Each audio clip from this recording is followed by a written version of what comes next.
Well, it's definitely going to affect our fellow Filipinos whose papers are still being processed. Okay. Okay, no papers at all. Kasi naalala ko as of 2022, I think there are 4.1 million Filipinos Yes. residing in the US.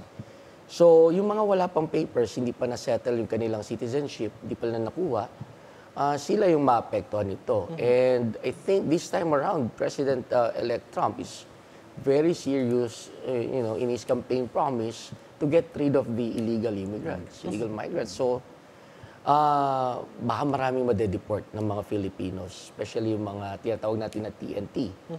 Ngayon, insofar as yung mga neighboring countries, they're the ones that will be greatly affected, especially Mexico, Latin American countries, and South American countries, because US is their favorite destination.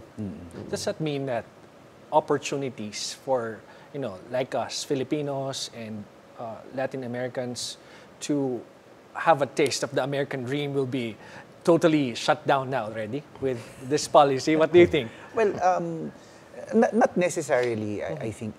It's just that it's going to be difficult for having that opportunity in the US. So, also, this is something that our own government should also look into.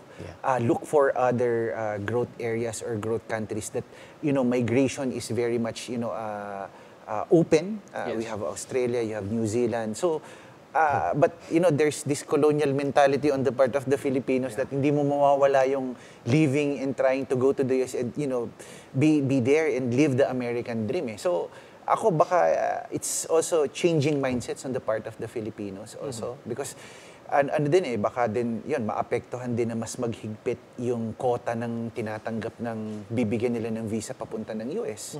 Mas ini-scrutinize nila yung reason papunta ng US. So yun yung mga dapat na paghandaan natin and look for other countries na may opportunity or better opportunities on the part of the Filipinos.